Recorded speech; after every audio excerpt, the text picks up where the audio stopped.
This story is titled, "We're Taking Your Office Space," Dad said over dinner. I nodded and said, "Okay, I'll clear it out tomorrow." The next morning, I found a new apartment without telling them. And now they are calling me nonstop because they cannot afford to live without my help. Hey everyone! Before we jump into today's video, I need your help. We've noticed the channel is losing some traction, and subscribing is one of the best ways you can support us. It's quick, free, and it helps us keep bringing you awesome content. Your support means the world. Let's keep this channel growing together. Thanks so much. Now let's start the video. "We're taking your office space," my old man announced over dinner last night. Not asked, told. I was halfway through my burger when he dropped it like he was commenting on the fucking weather. My stomach knotted up, but I forced this pathetic fake smile and muttered, "Fine, whatever, I'll clear it out tomorrow." In my head, though, I was thinking, are you serious with this shit again? See, 26 male, still living at home after getting my CS degree because Bay Area rent is insane, and I've been trying to build up my web development business. That office space wasn't just a room. It was the converted garage where I've been working 60-hour weeks for the past 3 years, landing clients and building my portfolio while paying $850 a month rent to my parents, plus utilities, plus groceries half the time. My dickhead brother Ethan, 19 male, sat across from me with his smug little smirk, golden child extraordinaire. Failed out of community college twice, but somehow mom and dad still think the sun shines out of his ass. He wanted my workspace for his streaming career, which consists of him playing Valorant badly for an audience of maybe 12 people. Ethan needs the space for his equipment, Mom chimed in, not even looking up from her phone. His followers are really growing, and this could be his big break. Yeah, all 38 of them. Meanwhile, I just landed a $5,000 contract last month that helped pay for the new water heater when theirs crapped out during Christmas. Not that anyone bothered to say thanks. Plus, Dad added through a mouthful of fries, "Your brother needs privacy. The living room isn't cutting it. Privacy. For the kid who hadn't contributed a single fucking dollar to this household." Meanwhile, I've been the one re-shingling the roof last summer, fixing Mom's car when it broke down, and upgrading the home network when Dad kept bitching about his Netflix buffering. I've dumped at least $9,000 into this place over the past year, and they act like I'm some random tenant they're doing a favor. Ethan kept grinning wider, like he'd won something. That's how it's always been. Him taking, me giving. Since we were kids, he was the special one who needed extra help, extra attention, extra everything. When I made honor roll, they nodded. When he passed a class with a C-, they took him out for ice cream. I stabbed at my fries, ketchup splattering on the tablecloth. Mom frowned at the mess, but honestly, I was too pissed to care. The garage was my space, my sanctuary from their bullshit. But clearly, I wasn't even entitled to that. "You can set up in the basement," Dad offered, like he was being generous. The fucking basement. With its half-finished walls, concrete floor, and that persistent mildew smell. Where the Wi-Fi barely reaches and the ceiling is so low I have to hunch. Where they store all their crap. But I just nodded because what else could I do? I've spent my whole life being reasonable while they catered to Ethan's every whim. That night, I sat in my garage office, staring at the setup I'd built. The custom desk I'd made from reclaimed wood, the perfect cable management, the sound absorption panels I'd installed. 3 years of building my space, my business. And they were giving it to a teenager who couldn't even be bothered to wash his own dishes. Something inside me just snapped. I should probably back up and explain the Ethan situation, because it's key to understanding why this desk thing hit me so hard. From day one, this kid has been treated like he's made of glass. When we were growing up, if I got a B+, Dad would ask why it wasn't an A. If Ethan got a C-, they'd celebrate like he'd won a Nobel Prize. "He's just wired differently," Mom would say. "He needs more support." Meanwhile, I was the responsible one who had his shit together. Translation? The kid they didn't have to worry about, so they didn't. When I was 16, I saved for 6 months to buy my first laptop. Ethan got the newest iPhone for his 12th birthday because all his friends had one. I busted my ass for a scholarship to state. Ethan flunked out of community college, and they blamed his professors for not understanding his learning style, then paid for him to try again at a different school, which he also flunked out of. When I moved back home after graduation, the deal was I'd pay rent and stay until I got established. Reasonable. But somehow I also became the in-house tech support, handyman, and emergency fund. Last year, the furnace died during the coldest week of January. Repair bill, $2,700. Guess whose savings paid for it? Not my parents, who both work decent jobs. Definitely not Ethan, who was between opportunities. Me, with the promise they'd pay me back soon. Still waiting on that. 3 months ago, Dad's car needed a new transmission. $1,800 from my client funds. Last summer, I spent 2 weeks replacing the deck that was rotting through, paid for the materials, did the labor, while Ethan played video games inside. When they had friends over to see the new deck, Dad joked, "Yeah, got it done for cheap." Never mentioned I built the damn thing. Every time I try to bring this stuff up, Mom gets teary and Dad gets defensive. Family helps family, he'll say. But it only ever seems to go one direction. So yeah, the garage workspace meant a lot to me. It was the one place in this house that was mine, where I built something from nothing. And now they were handing it to Ethan, because his streaming career might take off someday. That night, I couldn't sleep. Just lay there cataloging every time they'd chosen him over me.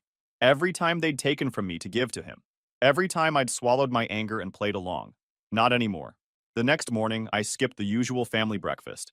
Couldn't stand to look at Ethan's smug face or listen to Mom talk about how they'd redecorate my workspace for him. Instead, I sat in my car in the driveway, scrolling apartment listings. I'd been saving for my own place, but the way Bay Area rent is, I figured I needed at least another year. But fuck it. I'd live on ramen if I had to. Found a studio in Oakland, 500 square feet, dated kitchen, but it had a decent-sized alcove perfect for my desk setup. $1,850 a month, which was actually below market for anything not actively on fire. The landlord wanted first, last, and security, $5,550 up front. I had $8,200 saved. It would be tight, but doable. I fired off an email with my credit score and income verification from my business. Got a response within an hour. Available now. Can you come see it this afternoon? Hell yes, I could. The place was exactly as advertised. Small, slightly worn around the edges, but clean. Big windows, no mildew smell, no Ethan, no parents acting like every dollar I earned belonged to the family fund, which somehow always got spent on whatever Ethan wanted. I'll take it, I told the landlord. A chill older lady named Janet who said she preferred renting to quiet professionals over party kids. Signed the paperwork on the spot, paid the deposit, got the keys. Holy shit, just like that, I had my escape plan. Driving home, I felt this weird mix of triumph and fury. I should have done this years ago. Instead, I'd been bankrolling a family that saw me as nothing but a resource to exploit. Well, resources can dry up. I didn't tell them about the apartment. Instead, when Mom texted asking if I could pick up groceries on the way home, I wrote back, sure, like nothing had changed. But I didn't buy the usual $200 worth, just milk and bread, the bare minimum. Where's the rest? She asked when I walked in with one sad little bag. Budget's tight this month, I said, shrugging. Figured we could all chip in. The look on her face, like I'd suggested we start eating the furniture. But you always get the groceries on Tuesdays. Yeah, well, things change. Dad was in the garage, my garage, measuring for Ethan's new streaming desk they were planning to buy. A $600 gaming setup they'd somehow find money for, despite claiming poverty whenever I mentioned the $4,500 they owed me. Hey, the printer's jammed again, he called out when he saw me. Can you take a look? Normally, I'd drop everything to fix it. 20 minutes of my life to extract whatever paper Ethan had crammed in there wrong. Not today. Can't, I said. Client deadline. Can it wait? Your mother needs to print some work stuff. Nope. Bills to pay. I walked past him to my soon-to-be ex-office and started casually sorting through my things. Not packing, not obviously, but taking inventory. That night, the printer remained jammed. Mom had to go to Kinko's. Dad grumbled about family responsibilities. I just worked on my laptop, wireless headphones on, a small smile playing at my lips. The next day, Ethan cornered me in the kitchen. Dude, can you drive me to Brandon's? My car's making that noise again. His car. Actually, my old Honda that I'd fixed up and stupidly sold to him for half its value when he got his license, which he hadn't maintained once. Take the bus, I said, not looking up from my coffee. The bus? It's like 5 miles. Sounds like a personal problem. He stormed off to whine to Mom. 10 minutes later, she appeared. That disappointed look she'd perfected. Ryan, your brother needs a ride. It would only take 20 minutes. I've got work. You're just sitting there drinking coffee. Yeah, on my break. From work. That pays my bills. And yours, apparently. Her mouth opened, then closed. She wasn't used to pushback from me. Small rebellions. But man, they felt good. By day 3 of Operation Take Back My Life, cracks were showing in the family system. The lawn, which I'd mowed every Sunday since high school, was getting shaggy. The dishes were piling up in the sink. Usually I loaded the dishwasher without being asked. The Wi-Fi kept dropping because I hadn't reset the router in the usual spots where it got glitchy. Little things. Things they'd taken for granted that I would handle. Dad finally approached me Thursday night, awkwardly hovering in my doorway. So, the lawn's getting kind of out of control. I glanced up from my laptop. Yep, sure is. I figured you were going to mow it last weekend. Nah. A long pause. Are you going to mow it this weekend? Wasn't planning on it. Back to my screen. He shifted uncomfortably. Is something wrong, Ryan? You seem off lately. That was Rich. 3 years of using me as their personal handyman, ATM, and emotional support human, and now he notices something's off. Just busy with work, I said blandly. Well, we're family. We all need to pitch in. I finally looked up at him, letting the words hang there. We all need to pitch in. When was the last time Ethan had pitched in with anything? When had Dad last fixed something instead of waiting for me to do it? Sure, I said finally. I'll add it to the list. I didn't specify what list, but I was definitely keeping score. The next morning, I woke up to raised voices downstairs. Peeked over the banister to see Ethan and Dad arguing about the yard. Why do I have to do it? That's Ryan's job. Your brother's busy. Just do it this once. But I have a stream scheduled. My followers are expecting me. All 38 of them, I thought. Then reschedule it. Jesus Christ, Ethan. It's just lawn mowing. It was like watching a nature documentary. The parasitic relationship disturbed, the host organism finally pushing back against the parasite. Fascinating. I slipped back to my room, started packing another box. I'd been slowly moving my valuables out each day while they were busy arguing about chores. The studio apartment was gradually filling up with my stuff, but the real bombshell dropped that afternoon. I was on a client call when Dad knocked on my door, his face a weird mix of defensive and guilty. Hey, quick thing, he said when I finished. I sold your workbench. Guy's picking it up tomorrow. Got $300 for it. My custom workbench. The one I'd built from scratch, with the perfect height for my ergonomic setup, the built-in cable management, the adjustable monitor arms. You sold my property without asking me? My voice was dangerously calm. Well, Ethan needs a proper streaming desk, and since you're moving to the basement anyway, so you just decided my stuff was yours to sell. He had the grace to look embarrassed. I figured you'd be fine with it. It's for your brother's career. His career, I repeated flatly. Right. Look, we'll split it with you. You can have $100, a third, of the money, for my bench, that I built, with my own hands and my own money. Keep it, I said, turning back to my computer. Consider it my investment in the bank of Ethan. Seems to be the only place my money goes around here anyway. He left, confused, but relieved I hadn't pushed back harder. As soon as the door closed, I booked a U-Haul for Saturday morning. By Friday, I'd moved about 70% of my belongings to the new apartment. Nothing obvious. TV still in place, bed still made, but clothes, important documents, my good computing equipment, all quietly relocated while they went about their days. The family dynamic was deteriorating fast. Ethan had half-assed the lawn, leaving patches uncut and the edges looking like hell. Dad had attempted to fix the printer, only to break it worse. Mom was getting increasingly snippy about the state of the house. I moved through it all like a ghost, doing the bare minimum. Made my own meals. Cleaned only my own dishes. When the internet went down for the third time that week and Mom called out, "Ryan, the Wi-Fi's acting up again," I just called back, "Try unplugging it." Small satisfactions. Friday night, Dad cornered me again. Look, about your workbench. If you really want to keep it, I can call the guy back. Too little, too late. Don't bother. Ethan's pretty excited about setting up the garage. Maybe you could help him get everything arranged this weekend? You know, make it a brother thing? I almost laughed in his face. A brother thing? After they'd taken my space, tried to sell my property, and treated me like the help for years? I've got plans, I said. What plans? My plans. I brushed past him, headed to my room to pack the last essentials. He followed me up, hovering anxiously. Ryan, what's going on with you lately? Your mother's worried. Of course, not I'm worried, but your mother's worried. Classic dad deflection. Nothing's going on, I said, carefully neutral. Just establishing some boundaries. Boundaries? We're family. And there it was. The magic word that was supposed to excuse everything. Family. The get-out-of-jail-free card they played whenever they wanted something from me. Yes, I agreed. We are family. Which is why it's interesting that when Ethan wants something, it's, we need to support each other. But when I need something, it's, you're an adult. Figure it out. Dad's face flushed. That's not fair. We've supported you plenty. Name one time in the last year you've helped me with anything. One time you've put my needs first. He opened his mouth, then closed it, then tried again. We let you live here, don't we? I pay rent. $850 a month, plus utilities, plus groceries half the time, plus every emergency repair in this house. I'm not living here, Dad. I'm subsidizing all of you. That's ridiculous. You're twisting things. Am I? How much have I spent fixing this place up in the last year? The furnace, the deck, your transmission? Over $8,000. How much has Ethan contributed? Ever? He didn't have an answer for that. And now you're taking my workspace, the one place in this house that's actually mine, and giving it to him, then selling my property without asking. So tell me again how this is a two-way street. Dad's expression cycled through anger, defensiveness, and finally, uncomfortable realization. We didn't think. No, I cut him off. You didn't? I turned back to my closet, started pulling out the last of my clothes, not bothering to hide it now. What are you doing?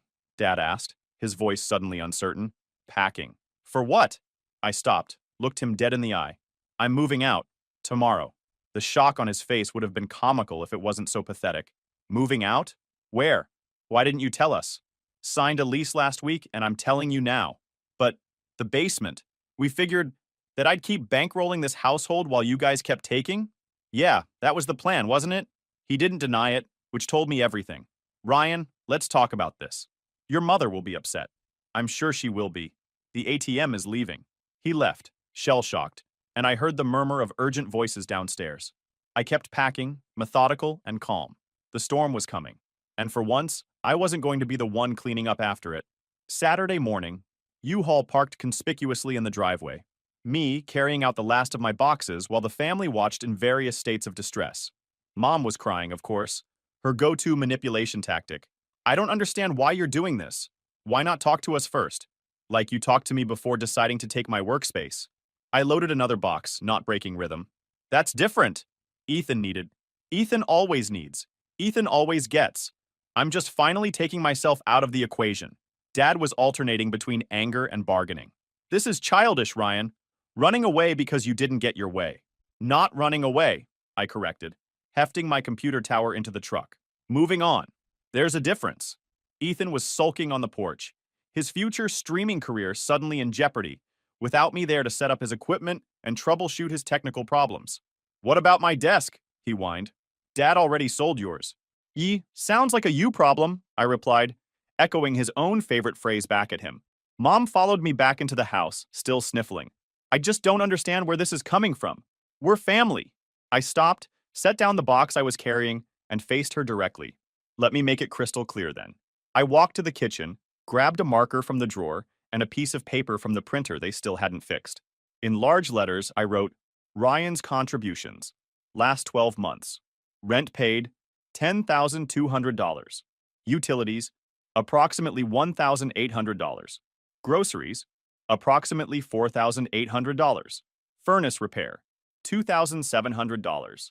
Dad's transmission, $1,800. Deck rebuild, $1,100 plus 80 hours labor. Regular home maintenance, $2,400 approximately. Tech support, countless hours. Total, $24,800 plus Ethan's contributions. Zero attitude, priceless.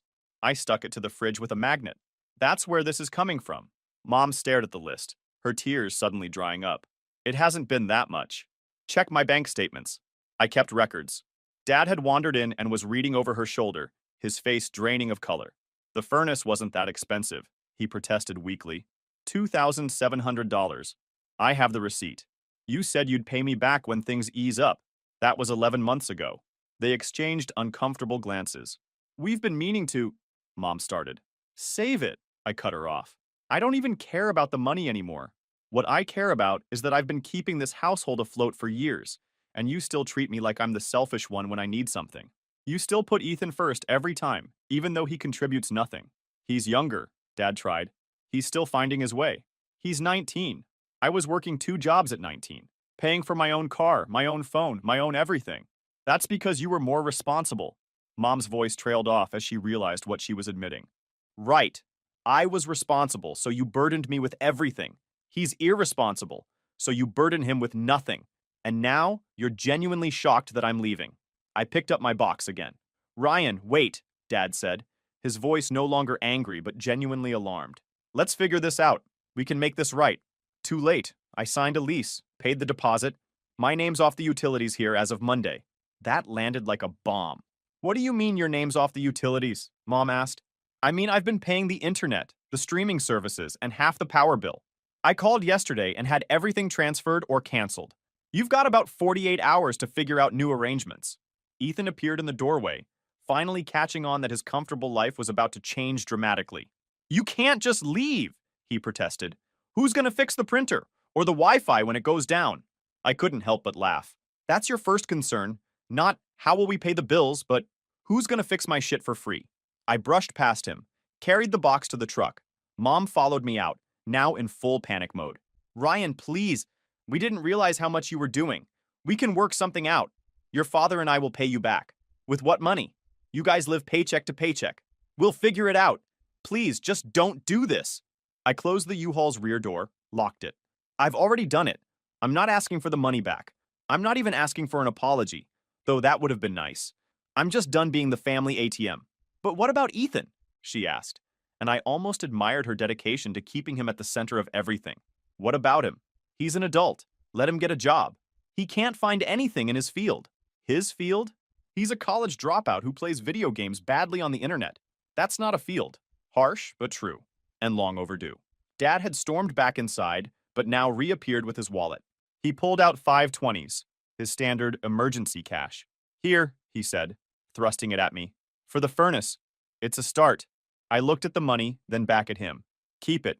You're gonna need it. I climbed into the U-Haul. Mom was openly sobbing now. Dad looked shell-shocked, and Ethan was furiously texting someone, probably complaining about his terrible family. I'll call you when I'm settled, I told them, which was more courtesy than they deserved.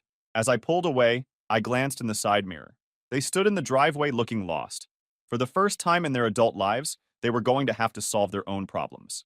The first week in my new place was fucking blissful. No one barging in asking for tech support. No family dinner guilt trips. No expectation that I'd drop everything to chauffeur Ethan around. Just me. My reclaimed workspace set up exactly how I wanted it, and the glorious silence of a space that was 100% mine. I got a text from Mom the day after I left. The internet's not working. Did you really cancel it? I didn't respond. Let them figure it out. 3 days later, a call from Dad. The hot water heater's making a noise. YouTube has lots of DIY videos, I suggested, and hung up. By the end of the week, the texts were coming hourly. The printer still wasn't working. The yard was a jungle. None of them knew how to reset the router properly. The streaming services were gone. Ethan's career was stalled because he couldn't figure out how to set up his equipment. Can you just come over for an hour? Mom pleaded. We'll pay you. My contractor rate is $95 an hour, 2-hour minimum, payment up front, I replied. That shut her up for a while. But the following Tuesday, exactly 10 days after I moved out, the real crisis hit. I got a panicked call from Dad at 8 a.m. The furnace quit again! The house is freezing! It was mid-February, temperatures in the 30s at night. Call the HVAC company, I suggested.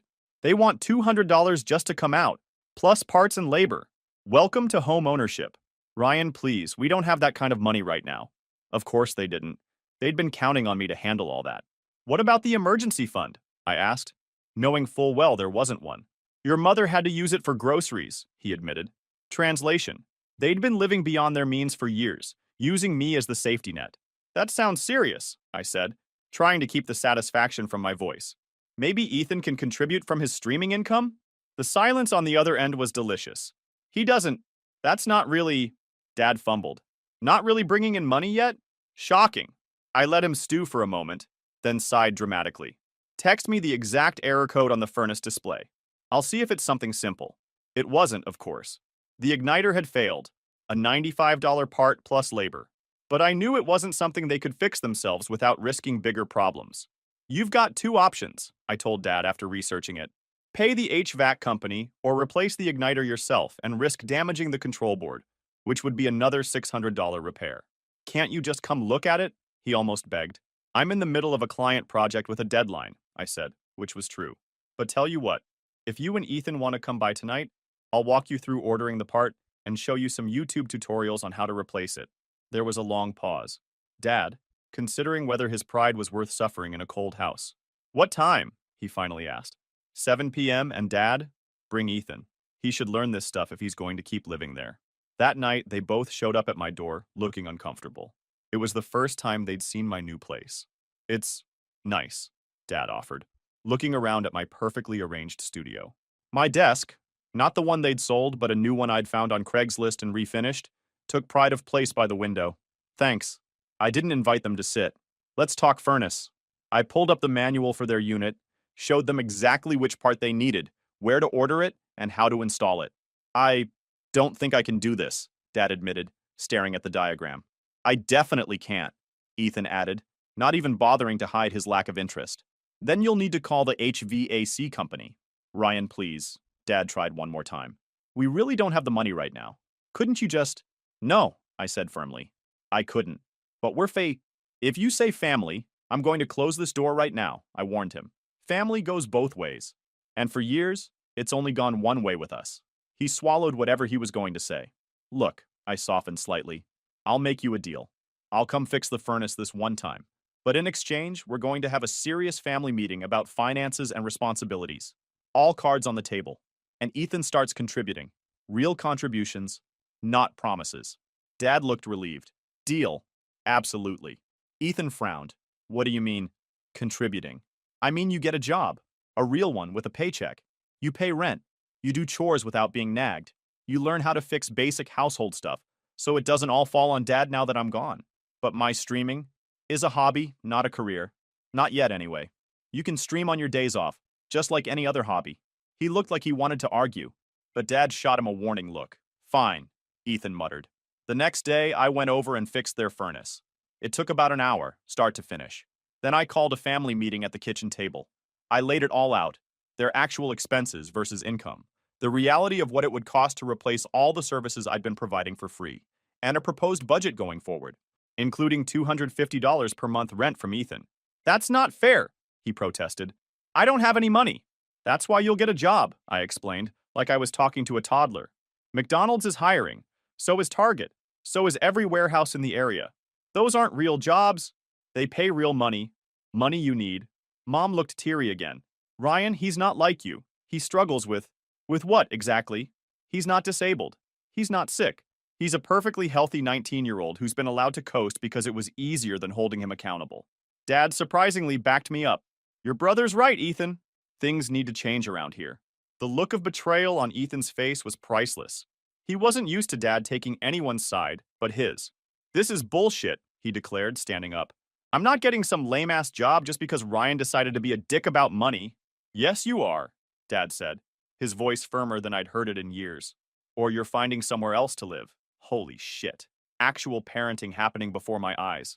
Ethan stormed out, slamming his door like the adult he definitely wasn't. He'll calm down, Mom said, but she sounded uncertain. And if he doesn't? I asked. Dad sighed heavily. Then he really will have to figure something else out. We can't keep going like this. I hadn't expected that. Maybe, just maybe, they were finally getting it. What about you? I asked. I meant what I said about all cards on the table. I've been subsidizing this household for years. That stops now. They looked at each other, then nodded slowly. We'll figure it out, Dad said. Get on a budget. Maybe pick up some extra shifts. Good, I said, standing up. I'll check in next week to see how it's going. As I headed for the door, Mom called after me. Will you come for dinner sometimes? Not to fix things, just to visit. I paused. Maybe, once you guys get your house in order. Literally and figuratively. 3 weeks later, Ethan got a job at a warehouse. Entry level, but decent pay. The look on his face the first time he had to hand over rent money to Dad was something I'll treasure forever. Dad dug out his old tools and started learning basic home repairs from YouTube. Mom set up a real budget and stuck to it. They even started paying me back for the furnace. Small amounts, but regular. And me? I'm killing it at my new place. Business is booming now that I don't have family drama eating up my mental bandwidth. I've got boundaries. I've got peace. I've got that satisfying feeling that comes from watching people finally face reality. I still go over for dinner occasionally, but now when something breaks, I don't automatically jump up to fix it. I watch as Dad and Ethan figure it out together. It took burning it all down to build something better. And I don't regret it for a second. Final update. It's been half a year since I moved out and forced my family to face reality, and the transformation is actually kind of shocking. Last weekend I stopped by for the monthly family dinner we've established. On my terms, where I'm a guest, not the household ATMR repairman. The lawn was actually mowed. The kitchen sink wasn't piled with dishes. And most surprisingly, Ethan wasn't glued to his gaming setup. Turns out, the golden child learned some harsh lessons these past months. His streaming career hit a wall fast once he had to balance it with his warehouse job. No more 12-hour gaming marathons when you've got an 8-hour shift moving boxes. He bitched about it constantly at first, according to Mom, but something unexpected happened. He got promoted to shift lead last week, Dad told me proudly over pot roast. Youngest one they've ever had in that position. Ethan actually looked embarrassed by the praise, which was new. It's not a big deal. Just means more responsibility for barely more money. Welcome to adulthood, I said, but without the bite I would have had before. The real shocker came after dinner, when the dishwasher made a weird grinding noise mid-cycle. Shit, Dad muttered. Then, instead of looking at me expectantly, he turned to Ethan. Can you take a look at that tomorrow? Probably just something caught in the filter. And Ethan just nodded, like this was normal, like he'd been handling household maintenance all along. He's gotten pretty good with basic repairs, Mom explained, seeing my surprised face. After you left and the toilet broke for the third time, he finally took initiative. YouTube tutorials, Ethan shrugged. Same ones you used to watch. I almost fell out of my chair. Later, Dad walked me out to my car and awkwardly handed me an envelope. Inside was $500 cash. It's not everything we owe you, he said quickly. But we've been putting aside a little each month. Figured we'd start making real payments, not just token ones. I was genuinely speechless. For years, money had only flowed one direction in this family, from my pocket to theirs. This reversal felt alien. Thanks, I finally managed. I appreciate it. We should have done better by you, Dad said, staring at his shoes. I didn't realize how much we were taking advantage until you weren't there to take advantage of anymore. It's not an excuse, but I'm sorry. Again, words I never thought I'd hear. Ethan's different too, he continued. Having real responsibilities, earning his own money. It's been good for him. Made him grow up. Better late than never, I said, but without rancor. Yeah. Dad hesitated, then asked, You doing okay? Place working out? Better than okay, I told him truthfully. Business has doubled since I moved. Turns out not having my resources drained constantly lets me focus on actually building something. He winced slightly but nodded. You deserved better from us. As I drove home, I realized something had shifted fundamentally. My family hadn't just adjusted to my absence, they'd actually grown from it. Ethan was developing into a functioning adult. My parents were taking responsibility for their finances. And most importantly, they were finally acknowledging what they'd done. Obligatory disclaimer. Yeah, I know some of you will say I should have cut contact completely. Trust me, I considered it. But despite everything, they're still my family. I'm not saying everyone should reconcile. Some families are truly toxic beyond repair. But in my case, once they showed actual change and remorse, I decided a controlled relationship was worth trying. Your mileage may vary. The following week, I got a text from Ethan that nearly made me crash my car. Hey, got a bonus at work. Wanted to pay you back for the bike Dad sold. It was a dick move. Let me know your Venmo. I'm not making this shit up. I literally had to pull over because I thought I was hallucinating, or someone had stolen his phone. I actually checked if I was hallucinating. The golden child acknowledging a wrong and offering to make it right, without being forced. I sent him my Venmo info, half expecting nothing to come of it. 10 minutes later, $300 hit my account with the note. For the bike. Sorry it took so long. It wasn't just about the money. It was the recognition, the acknowledgement that what had happened wasn't okay. That weekend, something even weirder happened. Ethan called, not texted, actually called, and asked if I'd help him set up a basic budget spreadsheet. The warehouse is offering a 401k match, and I don't know shit about investing, but I figure I should start. I invited him over, showed him how to track expenses, explained compound interest, and set him up with some basic financial literacy resources. The entire time he paid attention, asked questions, took notes, like an actual adult human. As he was leaving, he paused at the door. Your place is really nice. Way better than that moldy basement they were gonna stick you in. Thanks. I like it. He shifted awkwardly. I was a real asshole about the garage, and a lot of other stuff. I didn't realize how much you were carrying for everyone. I hadn't expected an apology from him. Not ever, really. Water under the bridge, I said, meaning it. Mom and Dad really miss having you around, he added. Not just for fixing stuff. They actually miss you. I miss certain things too, I admitted. Not the exploitation part, but the good parts of family. He nodded, understanding. For what it's worth, I'm glad you stood up for yourself. Shit needed to change. Now, 6 months out, I can honestly say my scorched earth exit was the best thing I could have done. Not just for me, but for all of us. Mom and Dad are on a budget for the first time in their adult lives. They've started building an emergency fund. Dad's become surprisingly handy around the house. Ethan's not just working, he's thriving with actual structure and expectations. He still games and streams occasionally, but as a hobby, not a delusional career plan. He's talking about taking classes at community college again, but with a realistic plan this time. And me? I've started dating again, joined a rock climbing gym, expanded my client base. All the energy that used to go into propping up my family now goes into building my own life. I still maintain firm boundaries. I don't lend money. I don't drop everything to fix their problems. But the dynamic has completely transformed. We're slowly rebuilding a relationship based on mutual respect rather than exploitation. It's still a work in progress, but for the first time, it feels like progress is actually happening. Sometimes the kindest thing you can do for people is to stop enabling their worst behaviors.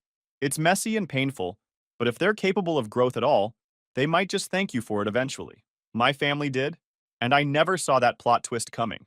Edit. For those asking if I'll ever fully trust them again, probably not 100%, but I'm cautiously optimistic. Trust is earned in drops and lost in buckets, as they say. They're earning those drops back slowly,